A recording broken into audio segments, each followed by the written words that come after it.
Third day namin dito sa Greece at maaga kami bumangon para pumunta ng Athens International Airport. Ang itinerary namin ngayon ay ang Italy, pangalawang bansang bibisitahin namin dito sa Europa. Maayos at walang naging hassle ang biyahe namin dahil magmula dun sa hotel namin, nasa 4 hanggang 5 minuto lang ang layo ng metro. Halos nasa 3 oras pa bago ang flight namin nang dumating kami dito sa may Athens International Airport.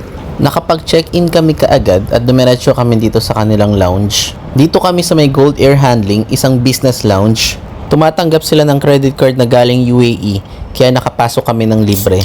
Isa ito sa mga rason kaya maaga kami nagpupunta ng airport para mabisita yung mga lounges nila. Nung malapit na ang boarding time namin, dumiretso na kami dito sa gate. Dito kami sa Ryanair nakapag-book ng flight namin papuntang Italy. Nung naghanap kasi kami, ito na yung nag-o-offer ng pinakamababang flight galing Athens. After 2 hours, nakarating din kami dito sa may Leonardo da Vinci Airport. Bucket list destination talaga namin ni Mrs. itong Italy dahil na rin sa Vatican. Kaya masasabi namin napakaswerte namin at nakapunta kami dito, lalo na ngayong Jubilee year. Dumiretso kami dito sa may train station nila para pumunta ng Vatican. Nauna akong lumabas ng Tren Italia para ma-videoan syempre si Mrs.